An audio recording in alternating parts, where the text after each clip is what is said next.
Welcome to another episode of Nightmare Stories of the Other Side, where we talk. Girl, I'm sorry, I don't know what's going on. You're Let me nailing do a it. practice run. Let me do a practice run. You're Welcome to nailing another it. episode of Nightmare.Explorers of the Other Side, a nope, you got it podcast where we wrong. You talk got it about wrong again. nightmare stories of the other side. What did I say? Nightmare Nightmare Explorers? Explorers. My cousin is in the floor dying laughing because I can't get my stuff together. Okay, I got it. I am so sorry. I I'm do not know. Nightmares on the other side, right? Nightmare Stories of the Other Side. yes. Oh, So Here we yeah, go. it's I'm gonna confusing. cut See, I this messed out, it but up too. I'm gonna cut this out of the recording, but I'm gonna leave it in here for a blooper reel because this is Okay. just too good. Okay, here we go. We're still recording. Okay, three, two, one. Welcome to another episode of Nightmare.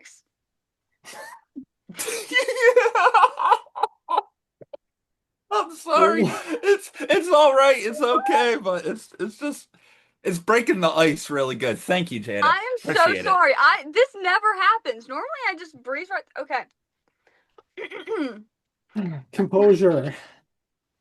Welcome to another episode of Nightmare Stories of the Other Side, a podcast where we talk about paranormal experiences, encounters, investigations, and everything in between.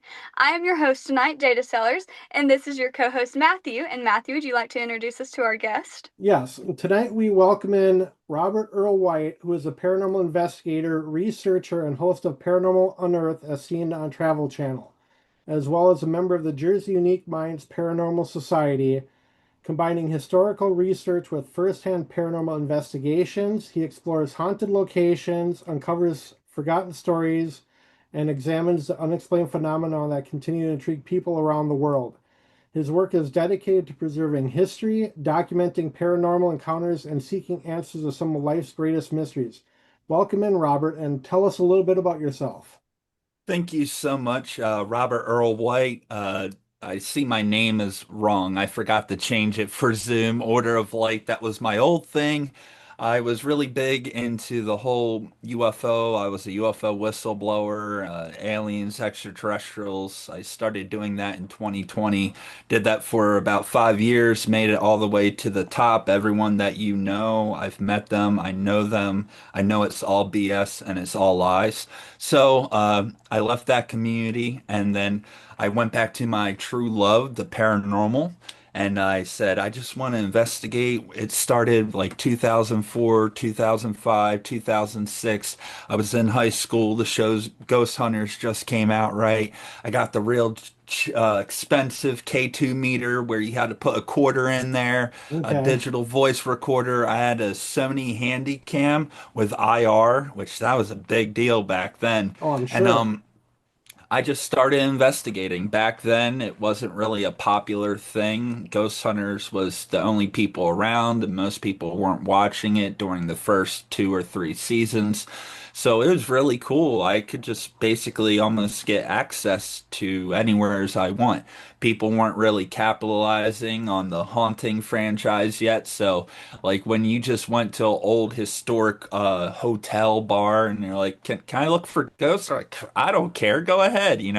I didn't have a big fancy production. I didn't have a show. I wasn't recording. I would just go investigate, go home, review my stuff, see if I caught anything, and that was it. I wasn't on YouTube or anything like that, many, many moons ago.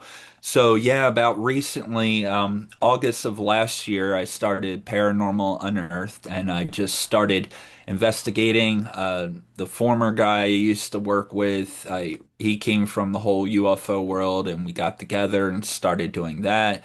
Our very first investigation was really broke me in fast. Most people for their first investigation would not choose what we did, but we went to Staten Island, New York, and Okay. we investigated the Seaview Hospital. We are the only paranormal team ever to investigate the Seaview Hospital. Big part of that is because it's not open to the public. There's 8 foot barbed wire fence going around the entire facility, consisting of 35 buildings all Jeez. connected with over 3 miles of underground tunnels. And we decided to go there because the guy I used to investigate with, he said, "Oh, my uncle, my brother-in-law, or whatever, he works at the hospital and stuff. We won't have a problem. I know where there's a cut in the fence. I know where there's a cut in the fence. We can get in and get out." So, like, I go up there, first investigation. I'm like, all right, we're allowed to be here. Let's go through the fence. And we're doing our thing. We got there 2 p.m. in the afternoon, and we said, let's get there during the day. Let's start investigating the 3 miles of underground tunnels because that's a lot to unpack. Also, Right. I have to say, with this hospital, Seaview Hospital, it was the largest tuberculosis hospital on the East Coast. State of the art. The architecture there was just mind blowing because they were under the belief having a good environment, beauty, and having beauty, nature, and all those things would actually help people with tuberculosis. Yep. So the architecture and like the copper on it, it felt like a medical palace. Everything left behind. Everything. Paperwork, medicine bottles, patient records, electroshock therapy chairs, the infant ward, every place we went to, everything was left behind as is, with about 4 inches of dirt, rust, and asbestos on everything. And so we go there 2 o'clock in the afternoon. We start investigating down in the tunnels, and each little tunnel comes out, and then each little building has a basement. So not only were there tunnels, there were offshoots. So, and then places going to foundations, going to basements, and then through the basement, you could have access to all these other buildings. It was mind-boggling. It So we sounds like it. investigated down in these absolute total darkness, probably 20, 15 feet underground, solid concrete, deep underground, no light whatsoever. And we investigated for about 3.5 hours. As we were coming back out of the tunnels, going to where our little camp was, which was close to the fence where we got in and where we parked our cars, well, we get there and we kind of take a peek out, and I noticed the fence is all sealed up. The slit that was in the fence completely sealed up. I'm not talking about just one metal twist tie. My colleague at the time, he had a handyman with wire snips on Yeah. it. No, it wasn't that kind of reinforcement. It was heavy duty, and they probably had to put 25 different bands around this thing, this 8 foot steel reinforced with beams running across so you can't pull up the bottom, you can't do nothing like that. And about that much of barbed wire, the three things of Yeah. barbed wire on the top. So we were cooked. We were cooked, and we looked down, and there was a white truck with a couple construction guys, and they were just leaving. So they literally sealed us in this place while we were in these creepy, dark underground tunnels. We come back up. At that point, it's the sun's starting to go down, and we are going into full panic mode, saying, "Oh man, like." Yeah, we were looking forward to investigating the whole place and Yeah. stuff at night, but when you're stuck in there, like it wasn't about the paranormal anymore. We said, we had plenty of footage, plenty of activity, mind-blowing stuff from the basements and the tunnels. We didn't need any more content, so everything became, we got to get out of here. And at that exact moment, I remember feeling that same feeling that so many of those patients felt when they would go and be sent to these hospitals to be treated for tuberculosis. They always went in there thinking that they would possibly be cured. They would be able to come out. And just about all of them all met the same fate. They got there, they realized they weren't going anywheres, and they were stuck there. And having that same emotion as all of the people that went there and died there, it it just really slapped, It really, Right. really hit. And at that mode, it was panic. We were running around.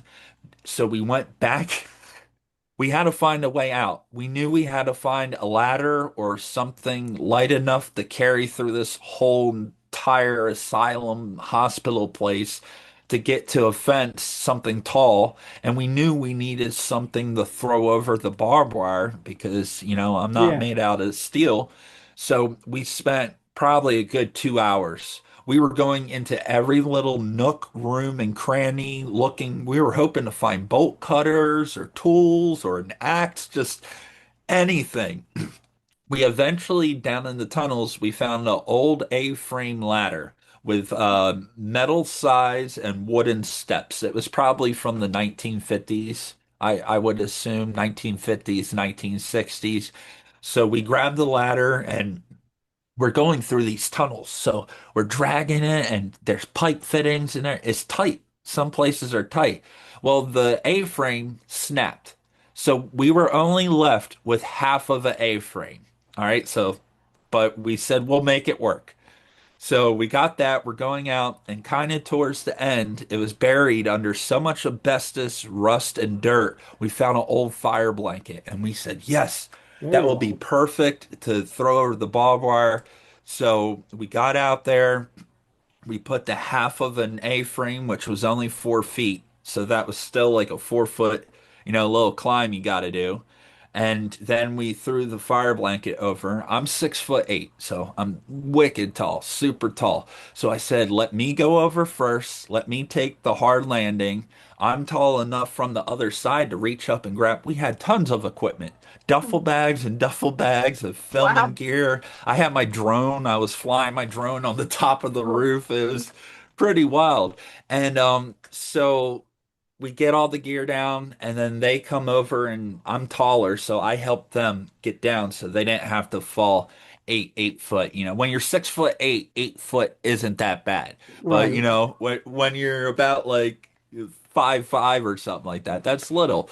So yeah, that was our very first investigation, and that will be the last investigation that I will ever do where I don't have permission to be somewhere. So I was under false pretenses, hence why I don't work with that guy anymore. He was kind of someone that just Yeah. always, I got it, that was his style. So unfortunately, I didn't know him that well, and then from that point on out, I was the one booking all the investigations, having absolute permission, all the Yeah. dots and T's, Yep. all that carried away. But it was a really intense first investigation, and Definitely sounds like it. Is that location still standing or is that long gone? yes, it's still standing. Back in the day, I don't know how they got access to it, but the band Mudvayne actually did their music video for Death Blooms. They actually Okay. did it in that hospital. Obviously, their production company or Yeah. whatever must have got them access or something like that. Or maybe, I don't know how they would have carried all that equipment and stuff through that little sliver in the fence. Right. So I don't know how they pulled it off. But yeah, it was really remarkable. And I've been to other places. I've been to Penhurst. Okay, there's some stuff, but to go into a place where so much of it, the basically the historical society owns the Okay. hospital, and then there's certain parts of it that one right behind where we got in, it's an active nursing center, nursing home. And then they have, over the years, they've expanded that area and they have other active, like cardiology places like that around.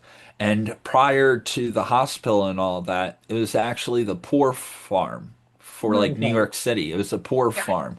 So they would go out there and it was a place that had so much history. So on top of that and tuberculosis and all of that, you had the poor farm there, and there was a lot of, it was pretty tough there, hard conditions, Oh, and for a sure. lot of the times it was the undesirables from New York City. But yeah, that was the first one up in Staten Island. I live in South Jersey. I was born and raised here. I guess a little introduction about myself. Born and raised in South Jersey, Salem County was where I moved all around. Very old place. We're celebrating like 300 years. So we've been around for a while. And then I when I got a little older, I actually went to Bible college. I became a pastor. After Bible college, I was in a heavy metal band. I was the screamer. We got signed. We started touring all around the country. I was touring with August Burns Red, Ice Nine Kills, Texas in July, all these bands that are pretty big now. Back then, well, some of them were still pretty big back then, but we were doing that and toured, and the band ended. And then I ended up moving to the Middle East where I lived in Turkey for 2 years. That was really awesome. Came back to the States, and that's my life in a very brief nutshell without going off on Yeah. too many tangents. My whole life story could take, 2 hours, but I've done a little bit of everything. And as I was saying before getting into the paranormal, I was a UFO whistleblower. I went to the whistleblower event in Washington, D.C. I'm personal friends with the whistleblowers who have testified in Congress skiffs, Senate skiffs, Pentagon AARO skiffs. I was an active skywatcher. I'm known for my family's story, the Lower Alloways Creek incident, April 21st, 1991 at 10:18 p.m. on a Sunday night. We had a UFO crash behind our house covered up by the Dover Air Force Base, Gloucester County Coast Guard, and gentlemen wearing black suits. Back in 1991, my mom was threatened. She was a 22-year-old single mother. I was only 3.5 years old at the time. I went 30 years not being able to have any sort of evidence, although my mom was on the show's sightings, Unsolved Mystery, the local news, newspapers, all of this for so many years. I had no way of getting that information. And in 2020, I finally found 6 pages worth of transcripts, evidence, military transcripts, police phone calls, police statements. I found the Golden Grail, and I always made a promise to myself growing up, knowing this my entire life, telling people privately about this, never going public. And I said, if I ever found the evidence, I'm going to shout it from the highest mountaintop until everyone knows what my family had to live through. And we suffered for it. Really, really, it's a lot, especially for me being so young to Yeah, have something definitely. like that. And then I'm watching sci-fi movies on TV and it's giving me nightmares because I know these things are real, but I don't have the discernment to say, that's Hollywood making stuff up to scare people. When you're a little kid, you can't, is it real Yeah. or is it not? Then I'm watching the news and people are mocking it and laughing it, and then I see my mom crying every night because she was a contactee and all this stuff. So, the paranormal, and I consider that to be paranormal too. Yeah. It's something we fully don't understand, even though it's absolutely there. And it even goes back to when I was a baby. The earliest paranormal ghost entity style paranormal story I have, I don't even remember. It's a story that was always told to me by my family. When I was a baby, around 1 or 2 years old, I had a teddy bear where you would squeeze its hands and it would Yeah. start playing music and you would have batteries in the back. Well, my mom was getting tired of it because every single night I would roll on the teddy bear. It would start playing music. I would wake up, start crying. My mom would get frustrated, like, why won't you sleep, that damn bear? So she took the batteries out. For another 2 to 3 weeks, that bear played every single night with no batteries Crazy. in it. Yeah. And Wow. that same grandmother that got me that bear, she passed away when I was 2, so it was after her passing, and it continued to play for another 2 or 3 weeks to the point where my mom just had to just get the bear away from me. But so it's just been something that's been with me even before I could understand what's Yeah. going on. And that's pretty much been my whole entire life, especially like my travels in the Middle East. You want to talk about history? Whew. Oh man.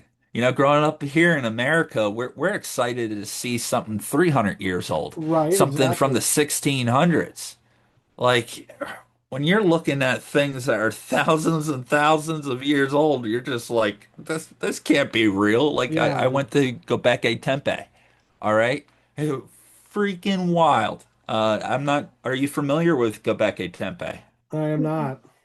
It's in southeastern Turkey, and it's one of the oldest there now it's a heritage site, one of the oldest sites in the world. The pyramids are about 6,000 years old, okay? Just to kind of give you a time Okay. frame.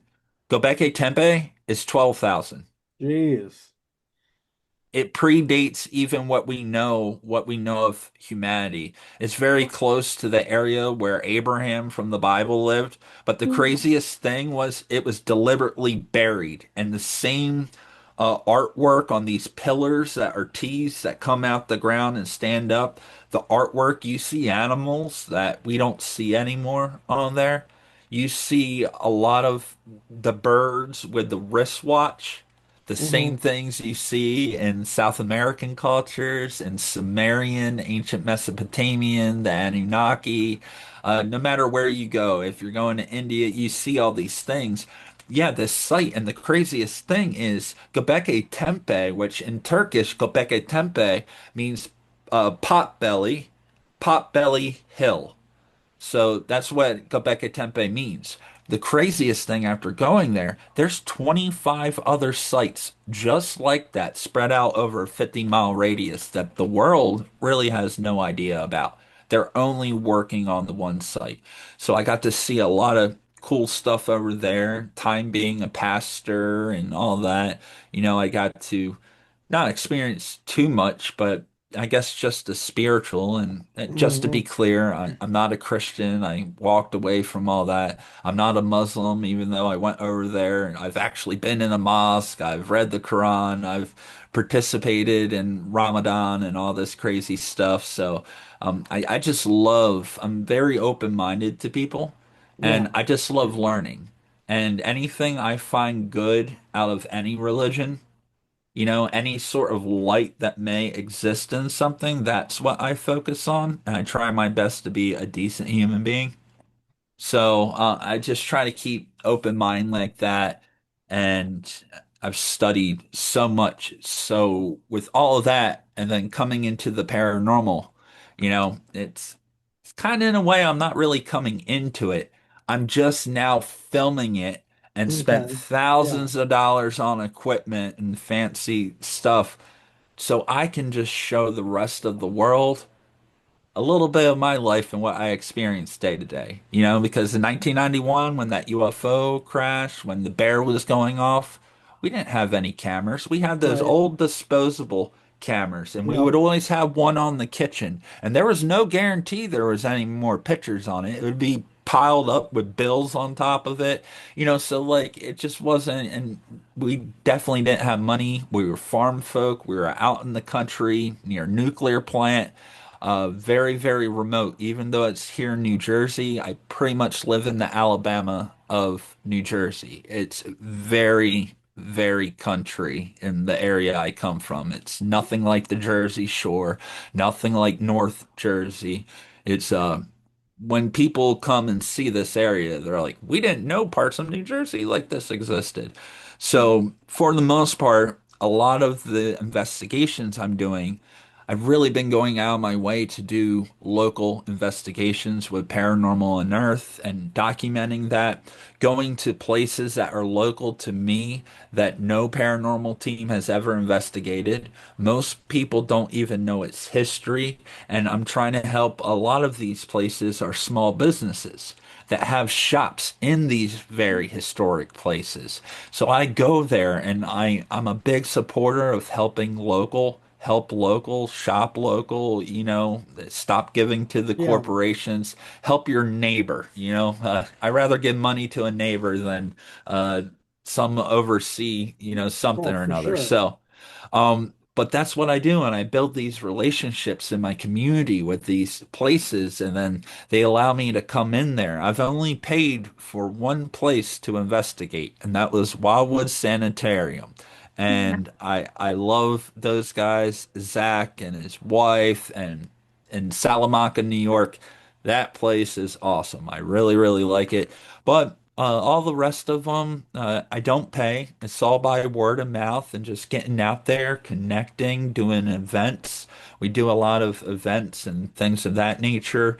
And it's just so amazing that from the paranormal, I've been able to get to meet so many amazing people that I wouldn't normally have a reason to talk to. I wouldn't have a reason to be there for, their grand opening or Right. this or that. And it feels good. And being a paranormal investigator is not just about like finding ghosts and being scared. I mean, I watch a lot of YouTube shows. I watch Sam and Kobe. I have no shame in it. I like it. I don't care who's investigating what. I care about the what, right? Exactly. You can have Sam and Kobe, ghost hunters, and professional debunkers all go to Penhurst and investigate. I would like all three of them because it's Penhurst. Right. You know the history and the thing. It don't matter if one's more dramatized and just freaking out for no reason because a cat walked by, or if one's saying, I don't think it's ghost, it could be this. It's all data, and all data is good data, especially in Mhm. para unity. I'm all for working with other teams. I do a lot of investigating with other teams. I have a few coming up. The Delaware Paranormal Group this upcoming Saturday, I will be investigating with them. And then I have Paranormal Unearthed Productions. So what I do is there's a lot of paranormal teams, but not everyone has the equipment and the tech know-how to put together hour-long, 2-hour episodes of investigations with multi-camera, with slapping intro and music and edits. It's a lot of work and It stuff, but is. I've been doing it for a while and I'm not where I want to be with it, but I'm doing okay. And every video, I just want to get a little better and better and better and better. And that's all, as long as I'm happy with what I put out every time, that's all that really matters. So, but I have been joining a lot of people and joining other teams and investigating with them the places they land, their contacts, their reputation. Mhm. I go with them, I film and document, and obviously just because I have I'm not like just a camera guy. I am an investigator. So like I'm active too. I'm just you'll always find a camera in my hand. Yeah. And yeah, so it's really cool because I am able to do that. It's really opened up a lot of doors for me to work with more people, people that are more seasoned than me, more professional than me. For example, as you mentioned in the beginning, I'm a team member of Jersey Unique Minds Paranormal Society, founded by my wonderful friend Doug Hogate Jr. He joins me for the Paranormal Unearthed investigations, all that. He's been doing it for 18 years. 18 Wow. years. He's been on the show with Ghost Nation with the guys from Ghost Hunters, Steve Gonzalez, Tango, Jason Nice. Halls, all those guys. He's investigated with them. He's done a lot of stuff, and yeah, he's been at it for a while, and he's so different from other paranormal people. One of the most respectful, nicest, kindest paranormal investigators you will ever see. No matter where we go, what kind of spirit we're communicating with, it's just nothing but respect. And I've learned so much. That's probably one of the greatest things he's taught me. We don't go into places acting tough, bullying spirits. I don't care if it's a spirit that did horrible things. Our job is to come there and to be a voice for them. We believe that everyone, regardless of what they've done, should be heard, especially if they have the strength to travel through dimensions, to be able to communicate with us in any shape or form or way. Mhm. Maybe that garners a little respect. Yeah. So For sure. we do that.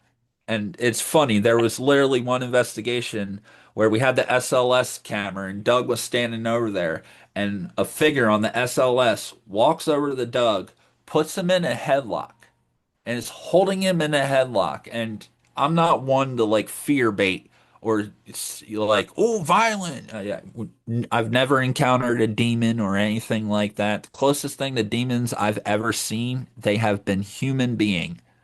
You Mhm. know, human beings are demons in Satan exists in the human mind, and human beings are demons.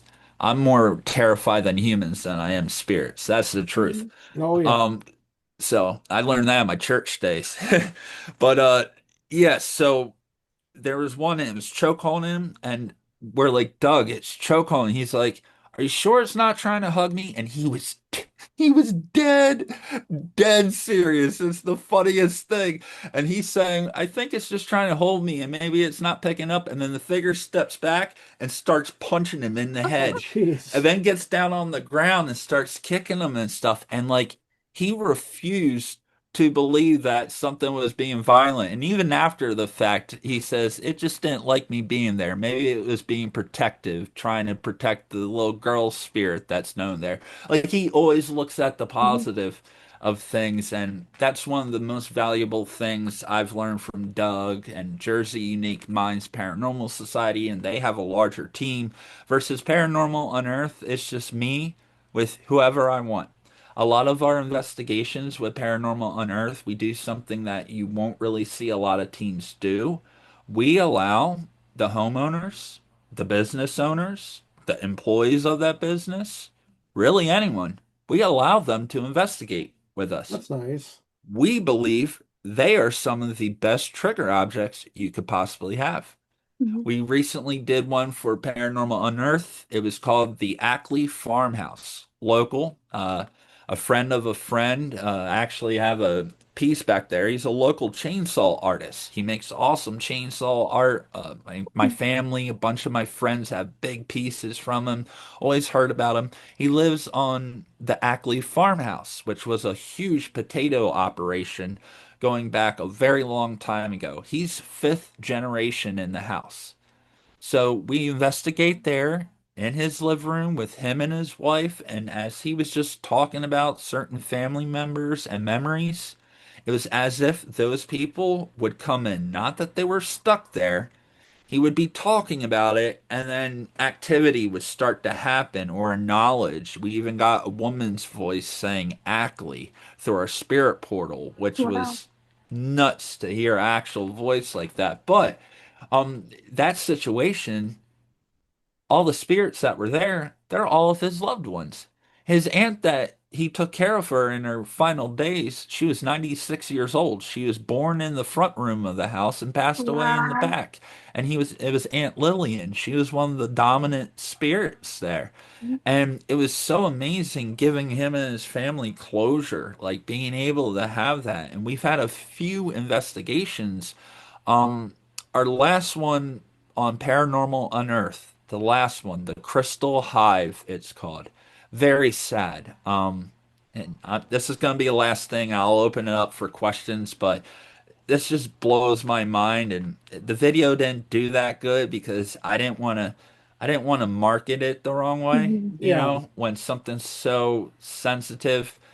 I could have really blew it up if I would have put a couple different hashtags and stuff, but you can't do that. And I really respect the people I investigate with and the spirits. But we investigated the Crystal Hive, and it's a metaphysical store. They sell honey and stuff. It's in historic Mays Landing, New Jersey, and there's two owners. So the one co-owner and her daughter both work there, and then the other owner has one shop, and the other one has they're co-owners.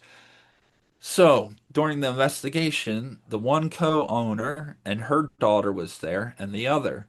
Well, the one co-owner, Serena, and her daughter, Jen, 1 year ago, they lost their 20, well, the mother lost her 25-year-old son, and the sister lost her 25-year-old brother, drug overdose, unfortunately. And so this was the first time that we ever communicated with a spirit that was so new. Mhm. A lot of times we go into these places and we're trying to connect, and I really believe he was there. Well, I know he was there because they were there.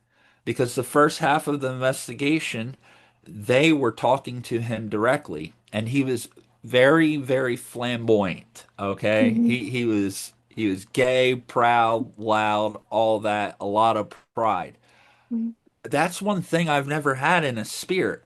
Like that kind of interaction playing along with that. I've never experienced something so fresh like that, Mhm. something so relevant. Like that this is a spirit communicating with us that was here in 2024 and 2025.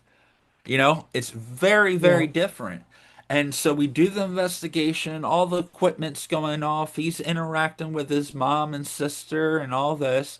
They leave. We go back to the same spot, have our equipment all the same places, don't go off once. He was just out. When his mom and his sister left, he was gone. But the whole reason we went there wasn't for that. We went there because there was other spirits. There was a train disaster that happened, a big accident, about 35 casualties. And that place was turned into a makeshift morgue. So we went there to contact those spirits and their son and Jen's brother. His spirit was so strong that like nothing else could come through. And Wow. that's just another example of the paranormal and being a paranormal investigator. There's different ways. Not every haunting is this big, scary thing. We're actually, we're the kind of investigators when activity starts to go on, it's not fear. Yeah. We are just excited. Like we Hmm. we are absolutely the guys that run towards it with smiles on our face and we just scream, "Thank you, thank you, thank you, thank you. Please do it again. Please do it again." Right. We are so respectful because we've learned you catch more flies with honey than you Mhm. do vinegar. Yeah. Yeah, I've been known in a location to go towards the noise and then away from it. That's what you need to do. Yep, Especially I want to get that shot. If I'm running away from something, I'm not going to have it on film. And hey, what is it? exactly. Cameraman never dies. As long as you have that camera, you're fine. I swear to you. I was just saying that the other day. I was just saying that. I'm like, because I've done some crazy things with cameras in my hand. And Yeah. yeah, when you got that camera in front of Mhm. you, you're like just so into it. You're like, I don't care what happens because Yeah. I'll have it on camera. Yep. Like the fame from having something horrible happen to you, Yeah. it is good enough to protect you in some sick tormented way in our Exactly. brain. But you're Well, like, right. My friend Dom always carries the camera when we go places, and I'm next this weekend. I'm gonna try to steal it from him because if something happens, I'm not going to be the person standing in front of it looking stupid. I'm gonna be the one holding it. but it's kind of like in the opener for our podcast, it's like from Waverly Hills back in 2024, and I think we're on the third or fourth floor, and I heard a noise. I'm the only one that went towards it, and I didn't see it at the time, but there's like a bat swooping at me, and you'll see it in the opener, but it's like kept coming Was at me like was three or four times. was that what that was? It was a bat flying around? Well, I don't know if I never did find out what the noise was, but it could have been Yeah. the bat bouncing off of But something. But everyone else ran away. You were the only one to oh yeah, go. they To, stayed way back. I went Whenever halfway I across was the building. whenever I was younger, I would watch like Vine a lot, like that app, and the Ghost Adventures guys had Vine accounts, and Aaron took this like net because they were in like a basement somewhere, and there were bats swooping at them, and everyone was super paranoid. He took a net and started dangling it on the guys' heads, making it feel like there was a bat on them. Oh jeez. If I knew that the guys that I investigate with wouldn't murder me, I would totally prank them like that way more, but I would probably get stabbed. So, pranks are good. It Oh, keeps everyone on their toes. I did that to my nephew last summer. We were at an investigation, and he was downstairs in the basement, and I went down there and pranked him and was making like a furniture rack move, and just his reaction, he was freaking out. And my daughter was talking to him on the walkie-talkie. He's like, "You guys need to get down here right away." And she's laughing. She goes, "We're trying to get down there, but we can't." But he was so terrified. And I eventually told him like 6 months later, Oh, but I got him how What did did he he to, say? react? Yeah. Yeah. he's just like, he actually wasn't really surprised, but it's just like, he goes, I thought it was real. I'm like, dude, I had you. I swear he crapped his pants. That's that is kind of sad though, because like in that case, he didn't know it was you doing it, so he went all that time thinking that that was real activity. Yeah. Mm-hmm. That's probably the messed up part. If you would have done it and then popped out and, hey, that's me. You did it and he didn't know you did it for 6 months. That's Yeah, but horrible. he I did eventually something like, similar to that to my mom one time with a shadow of my dad on the wall, and I was like, Mom, there's a shadow figure on this wall. And she was like, Oh my gosh, no way. It was just my dad. but yeah, so like he went upstairs and I came out of hiding and went the same way he did. And like when I got upstairs, there's two different ways I could go. So like everybody like we had our story straight, even though we didn't like tell like what we're gonna do. But it's like I just like he comes in, he goes, "Where were you?" I go, "I was in the back schoolhouse in a total different building," and he so believed it. That's funny though. That's funny. Probably never wants to ghost hunt with you from that Well, point on. he has, but yeah, Has he tried to get you back? not yet. Oh, you're waiting for it. Hey, sometimes it's worse just waiting for it to come. Yeah. He's making you wait. All right. Well, with that, we should dive into some questions because Oh yeah. we got a whole slew of questions. All right. So the first question that I have for you is about haunted locations. So it is, which location has affected you more than other and what made it so unforgettable? Man, I love when I get these questions, but when someone asks me that, I literally every single investigation starts to go through my Yeah. head. And each investigation, I learn something new. I Hmm. feel something new. I experience something new. I get to be a part of something new, a new part of history. So it's real hard, but I don't want to leave all of your viewers hanging. So my brain, I'm really thinking. That's why I'm looking off into Pluto. Um, well. I got to break it down. Let's say emotionally. There's been a few emotional situations, such as the Ackley farmhouse. He was a former Marine. Oh, not former. He's a Marine, and he was in tears when his family members were communicating with him and he's talking about them and we're getting figures on the SLS hugging him and talking to him and all this crazy stuff. That's really emotional. The other one with the Crystal Hive, where we had the mother and the daughter reconnecting with their son they just lost.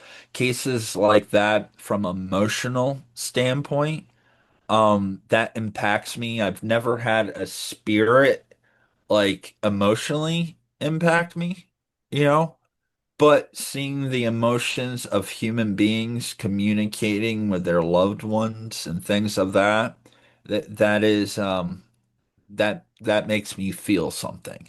Yeah. Uh, there, our very first investigation, just one more emotional thing, our very first investigation, why we were down in those tunnels at the Seaview Hospital, it was probably one of the saddest disembodied voices. We caught it on three different cameras. We heard it, and we were deep down in those tunnels, everything abandoned. We knew we were the only people in there because they just sealed up the fence. Right. No one else could get in there. And we got a woman's voice that sounds distressed. And what did it say? Um, oh, it said, "Help, I'm hurt." Just like that, in that tonation, like, Yeah. "Help, I'm hurt." Just Hmm. like that, and we didn't hear it. and we had it on three different cameras, super loud, Yeah. crystal clear. And we didn't hear it when we were there. We only caught it while we were editing. And Hmm. originally, my colleague sent it to me. He's like, dude, we got a woman's voice saying help. Wow. He didn't even hear the I'm hurt. He didn't even Hmm. hear the other part in there. Yeah. But yeah, and because that was the first investigation, that was really heavy emotionally for Mhm. me to think that whatever that was, whatever plane or existence they're in pain, and that really bummed me out. Like when I first heard that, it was like, this is amazing, amazing, Mhm. evidence. But like before I could even fully celebrate, it was like, well, I'm back home now. I'm hearing this. I had no way of knowing that was said. I would have done a lot more to try to help her. Right. And now I actually feel really, really bad because I didn't help. Yeah. You know, now when I posted the video and it premiered and stuff, there was remote viewers and psychic mediums from all around the country that all had stuff to say, whether it was true or not. Try not to pay attention to it. I did have a few people say, "Oh, I remote viewed there and helping her to cross over, whatever." I'm like, "Hey, Mhm. whether I believe it or not." Yeah. Like if there is a 1% chance that anyone can do anything for this poor entity that was there, you're more than welcome to try Yep. because I couldn't do anything. And that was a really good lesson to learn for very first investigation. To learn that there is nothing I can do and some things are just out of my hand. Yes, Exactly. even though I want to help these spirits, let's be honest, how in the hell do we even help them? You know, like realistically, yeah, we can do things that we think will help them. You know, some people may say bringing in a cleric and doing an exorcism. Other people, saging the place, bringing in a a medicine worker or something Yeah. like this. You know, I mean, it's so many different ways you can go about it. But that was a hard lesson to learn. Like, man, I even if I did hear that, I want to, how do you help someone in another dimension like that? I Yeah. don't, and that's why we ask, how can we help you? Because we don't know. That's why everyone asks that. If we knew how to help every spirit there was, no one would ever ask, how can we help you? You Yeah. know, Yep. that's what we're trying to figure out. And it sucks when you can't help because I am a nice guy. I would help any human being that was in need. So I would like to say I am able to do the same for the spirits, but the truth is, all I can really do is to be a vessel. My camera's a vessel, my equipment's a vessel, and all I can do is try to give their story to the world, allow them to speak if they have anything to say, allow them to speak. And that's really all I can do and help preserve their memory and their history and talk about them in a respectful manner. I believe, everyone's story should be told. No, for sure. So, that's really all I can do to help. But so to answer, that's the emotional side of it. Yeah. As far as really, really cool places, like top Seaview Hospital was awesome. I just wish it wasn't under the circumstances of how it went down. Mhm. I've been, like I said, I loved Wildwood Sanitarium, even though it's not really, really big and stuff. It's one of the few places where when you go there, you're not the one investigating. You're like, they're investigating you there. Yeah. I've Okay. been to a lot of places, and it's one of those places where you're not, they're there, they're active, very active Mhm. activity throughout the whole house. Every room has something else going on, and they are investigating you. It's one of the very few places that I could not sleep in. Um, yeah, it Wow. great place. Small, but there's so many amazing places that I want to go to. But for the most part, I'm investigating a lot of places that have never been investigated before. Mhm. So I could t tell you about those places, but no one knows them. So Yeah. Right. your listeners are going to be like, oh, oh, what's that? Even though I think they're amazing and we Mhm. had some mind-blowing activity there. A lot of them are unheard of. Like the Cottage 621 was Mhm. pretty crazy. Uh, we're calling it New York's most haunted Airbnb. It's Okay. Cottage 621 in Horseheads, New York. Uh, People that were from up there that live in Louisiana now, they bought a house. Their daughter still lives up there going to school, and they thought if we get this house, rent it out as an Airbnb, and we'll have a place to stay when we come see our daughter, and the house will pay itself off. That was their Yeah. thinking.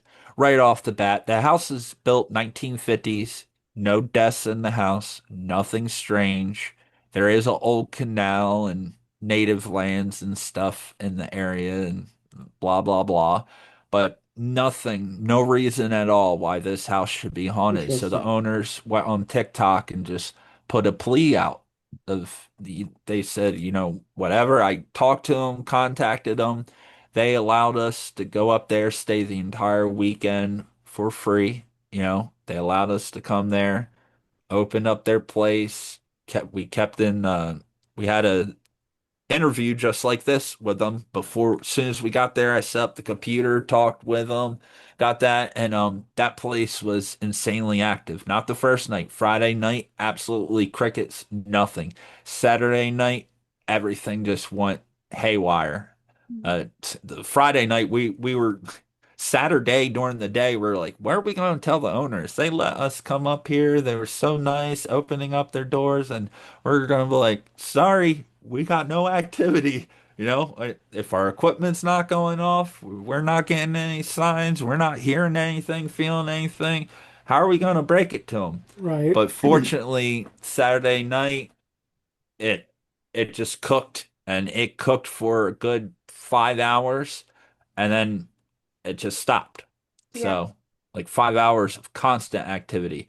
So that place was really, really cool, but unheard of. But really amazing place. It's just a cute little cottage. You go there, you're like, this don't feel haunted until you start spending time there. Yeah. So, during the course of your investigating career, have you ever encountered a spirit that was so intelligent that it was able to manipulate the outcome of the investigation? Mm, I feel excellent question, by the way. That's really, really good question. And it's a question I have. Hmm. And the problem is, would you know if they were manipulating an outcome? Yeah.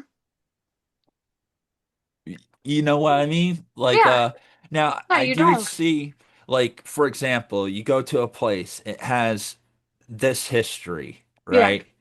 And we know X happened here.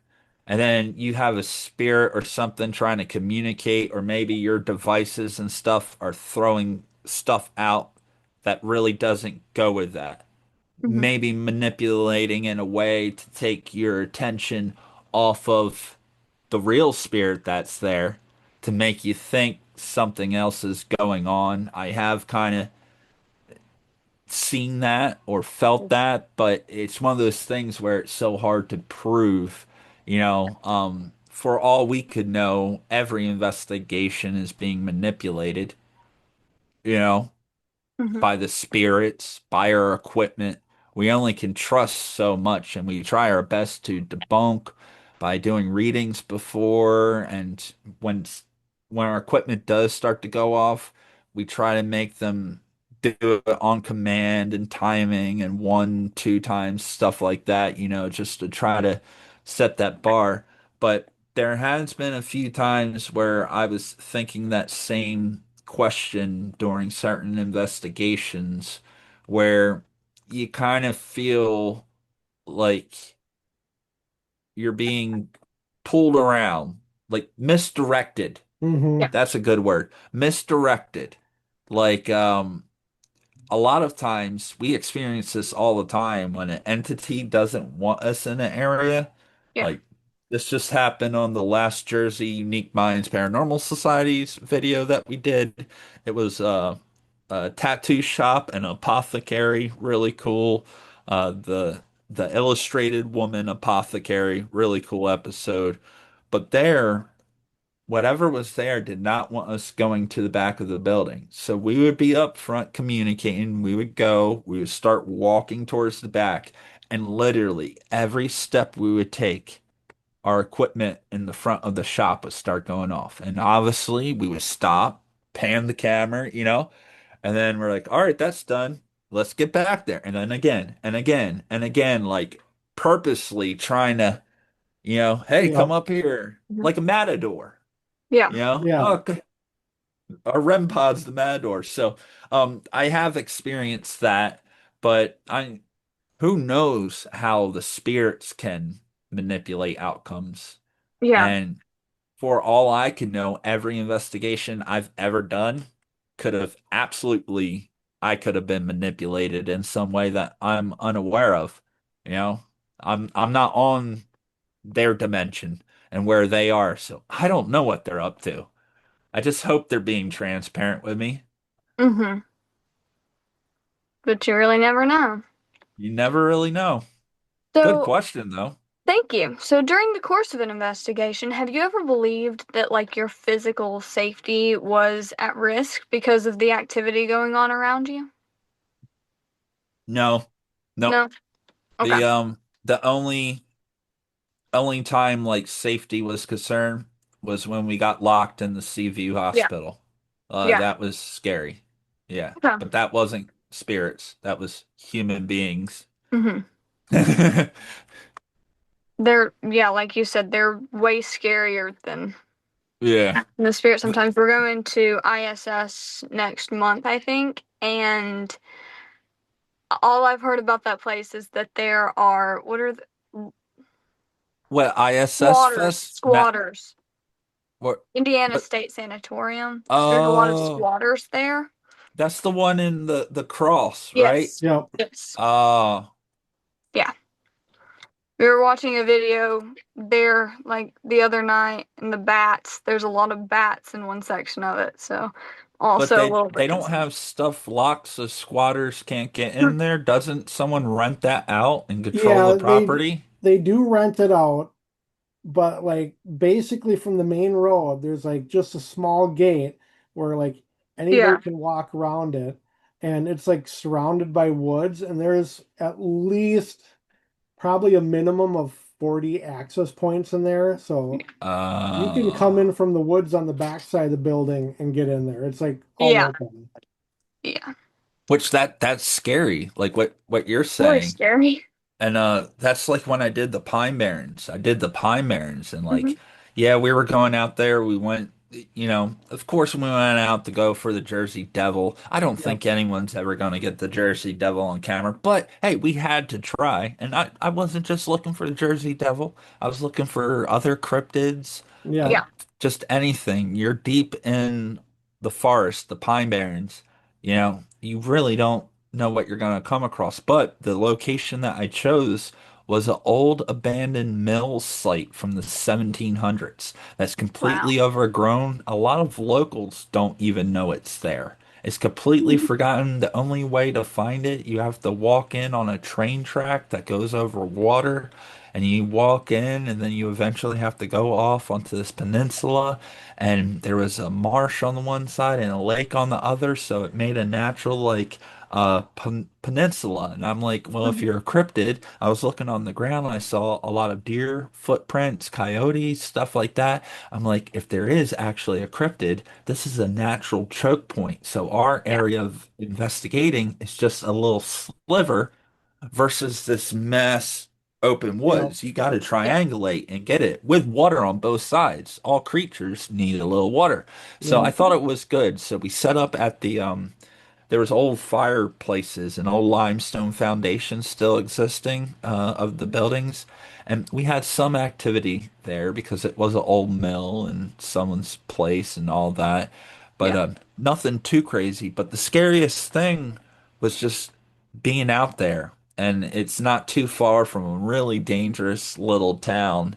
in the area, and you get a lot of questionable folks roaming those woods, especially when I'm out there at 1, 2 o'clock at night, and you see another human being Yeah. out in the day. We had one guy riding on a four-wheeler and stuff towards. We were done investigating. We were on our Mhm. way out, and we saw a guy on a four-wheeler. I just waved. Like, Yeah. Yeah. I had my knife on me, but I couldn't bring a gun because there's Hmm. no hunting. Okay. You're allowed to go there anytime you want, but Yeah. because it's preserved land, you're not allowed to bring that. So like I didn't want to be out there ghost hunting and a game warden or something comes and Yeah. sees that, and then they think I'm not hunting ghosts, but they think I'm hunting animals. So Mhm. all we could bring were knives, and the reason we ended the investigation, we started having coyotes Oh, triangulate on us. We Okay. heard one over yeah. here, one over here, one over here, and they were getting closer. So we just kept it moving. Activity died out. We only had activity at one site. We went to three other abandoned foundations and sites, no activity whatsoever, and then we got out of there. Good riddance. But Yeah. people are scary. Oh, they Yeah, they definitely are. are. So, on terms of scary stuff, have you ever captured a piece of evidence that still kind of keeps you up at night, that kind of got under your skin a little bit? No, but I've probably captured stuff that gets under other people's skin. Hmm. Like the thing I that premiered on Travel Channel this past season of Paranormal Caught on Camera on Travel Channel. I was on there. Episode was called Williamsburg Skinwalker. So I was on a family vacation in Williamsburg, Virginia. um, Christmas. It was Christmas time, and we had an Airbnb that sat outside of Colonial Williamsburg. It sat on like a river really far. Then on the other side, massive highway, barbed wire fence going up, and then there Yeah. was the naval military complex base right there.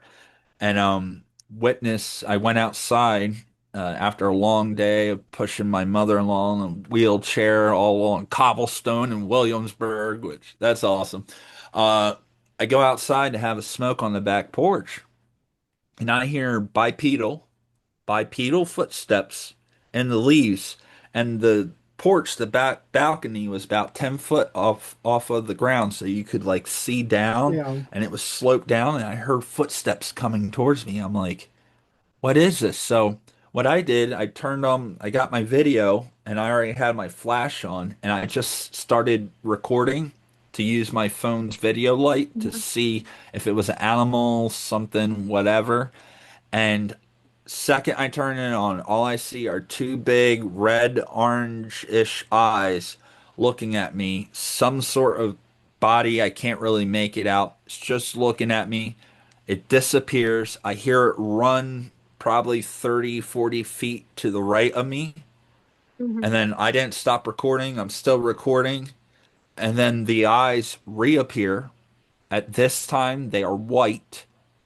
Then I'm recording them. I'm like, I see you. I'm like, I'm not afraid of you. I was pretty spooked. I was spooked a little bit. I even say it in the video. I'm like, I'm not even gonna lie. I'm a little spooked right now. But I didn't run. I have the smoke in my mouth. You see it blowing. I'm recording, and the two white eyes, they dematerialize, and this thing runs directly at me, like That's right in front. insane. I'm recording the whole thing. Oh my It gosh. runs. I pan the camera down, like because I'm like, oh, it's gonna be close enough now, and I'm gonna see what the hell this is. It was spooky. Maybe I would have been out, but I think having the camera in my hand, Hmm. and being 10 foot off the ground kind of gave me some extra courage, if you know what I Yeah. mean. So I panned the camera down. There's nothing there. You hear the footsteps, but there is nothing there. Nothing. Wow. And then you hear me in the video, my voice, I'm like whispering. I'm like, I don't even want to talk right now because I'm trying to listen, because like I hear the crunching, and then it stopped. I didn't hear anything retreating. I didn't hear anything else moving around. I stayed out there recording for another 10 minutes. Nothing. Wow. Crazy. Now, Travel Channel, they're experts. They called it a skinwalker. They called it a Bigfoot. They called it something called the wood booger. I don't know Okay. who. I swear to God, if you watch it, the names, the Dutchland Devil Monkey was one of the names they said it was. I swear, I don't know who is in charge of naming these cryptids, but Right. they asked me, because when I uploaded it, I said Skinwalker. Yeah. Um, I could have said Bigfoot. I could have said anything. And in the interview, I said I didn't know what it was. I still don't know what it was. And your question was asking anything that kind of like, what in the world could that be? That's that's one of those things. But it definitely helps that it was an Airbnb, and like it would definitely be more unsettling if I recorded that in my backyard, Yeah. right? But I think because it was an Airbnb, maybe that's why it doesn't bother me as much because I never have to go back there again, you Yeah. know?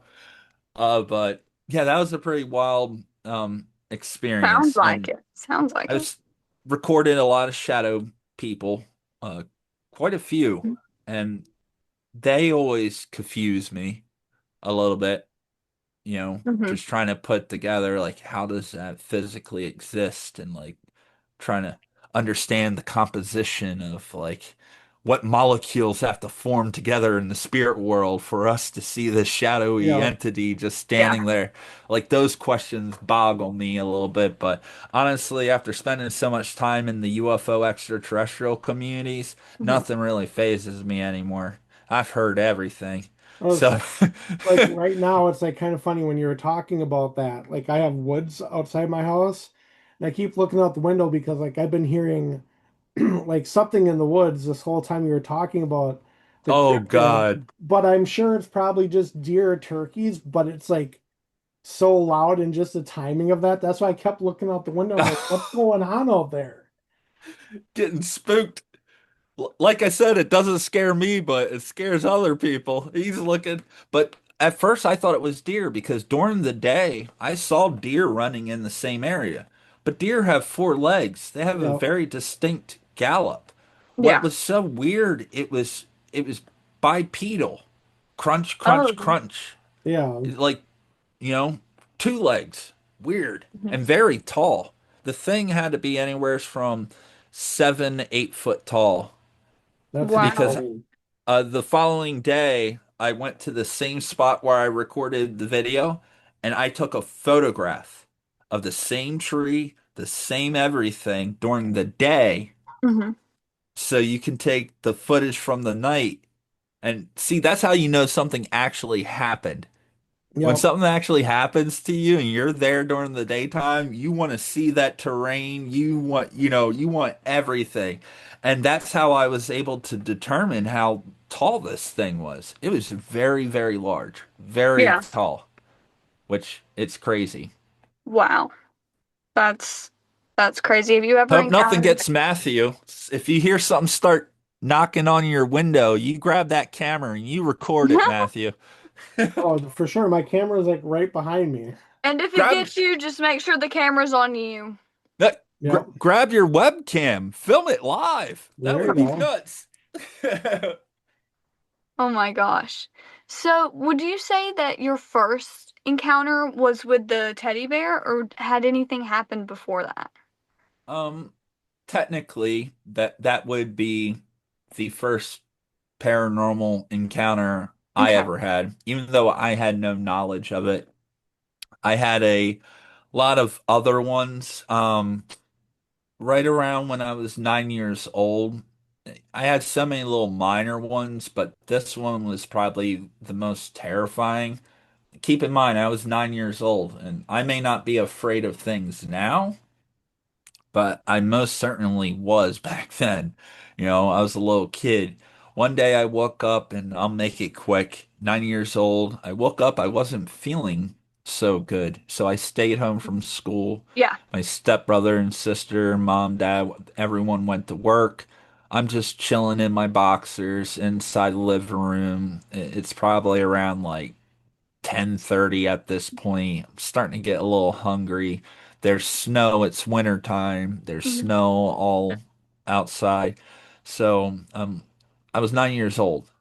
The only thing I knew how to make by myself other than ramen was hot dogs in the microwave on a paper plate with a little squirt of ketchup. I could eat hot dogs all day long. So Mhm. that's what I did. I went to the kitchen, got a paper plate, got my hot dog, went down. I was watching some cartoon. It was during school hours, so there's no good entertainment Right. on when Yeah. during those hours. So I was watching something stupid, eating my hot dog. I just remember it sucked. And I'm eating my hot dog, and the way my living room's here, and then right here would be like the kitchen. Like when you're in the living room, you can't really see the kitchen, but the living room turns into um the dining area. Mhm. And then off of there, there's the kitchen. We just had it newly redone, renovated. And we had cabinets all on the left side, all on the right side, top and bottom. And we had a skylight put in up in the kitchen, and in the back of the kitchen there was a back door to go outside, and then there was a door to go to the garage. Just kind of give you a layout. And the second I come out the living room and go around that corner into the kitchen, that's where the trash can was. And above the trash can, our house phone was on there. We had Yeah. wireless by that point. And so, not even paying attention, I just walk around the corner. I'm still watching whatever's on TV, and I toss my paper plate. I kick the trash can open. I toss the paper plate in there. And then I look, and I turn around, and I kind of go like this. And I am not kidding. Every single cabinet door open, impossibly perfect. Like you can't like I remember trying to show people what it like looked like and Yeah. stuff, and I would be moving and stuff. I couldn't even like aim and set them up that perfectly straight and open. It's not like some were like this, Yeah. some were like that. Wow. No, every single one on the left side, top and bottom, around the sink and the stove, on the right side near the fridge. We had more cabinets. They were open. The drawers were open. The swinging doors were open. That's insane. Everything. I freaked out. I grabbed Wow. that phone. I grabbed the phone. I ran outside in nothing but my boxer shorts, and I said there was snow outside. I ran out that back door because I wanted to have my eyes on it the whole time. I ran, and we had a big glass door on our back, so like through the glass door you could see that. I ran Yeah. outside. I called my mom. She worked at a pest control place, and I called her and I said, "Mom, you gotta come home." She's like, "What's wrong?" I'm like, "You're not gonna believe me. Just get home. I'm okay. I'm safe. I'm fine, but I'm not going back inside the house until you get here." And that was Wow. the conversation. And she knew I wasn't messing around. Like, I wasn't, I was staying home from sick from school. I was pretty stoked about that. It's just Yeah. not the time to do it. So she comes home and I'm looking through the glass. And even when she walks in, I didn't go back in. I'm watching my mom walk in, and I kind of hear her saying, "Okay," like one of Yeah. those, and she starts shutting everything. And when she shut the last cabinet, then I went back inside and I told her everything. About 2 hours afterwards, my grandmother calls, my mom's mom. Well, my great grandmother, that was the 1 year anniversary of the day she died. We didn't even realize Wow. it. And something she would do all the time was moving cabinets around and stuff like that. And Mhm. sometimes, like when she would get angry or like Yeah. heated or stuff, she would slam cabinets and all that. So, like, it was her thing. But learned that from my grandmother. My mom didn't realize it was the 1 year anniversary. I didn't realize it was the 1 year anniversary. Uh, None of us put it together until my mom called my grandma and told her what happened, and she's like, "You do know it's my grandmother was saying my mom's 1 year anniversary, Meemaw's anniversary, and I was like, ah. So that's like one of those stories where like it's really intense Yeah. activity. Mhm. But once again, it was my grandma. It wasn't a scary evil demon. So like, and then when I was super young, that was my great great grandmom with the teddy bear doll, that whole Okay. situation. So to Mhm. kind of give you a time frame, so a lot of my hauntings it's been family, so like, you know, it's Yeah. not that scary. Yeah. So I have my final question, and then I have a couple rapid fire questions. All And right, I'll be then quick. if Matt wants to ask questions, and then we'll give you a chance to like plug all your socials. Cool. So, my question that I have is what is the most compelling or your favorite supernatural entity or being that you've ever come across?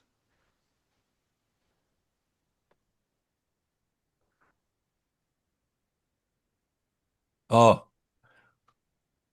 mm,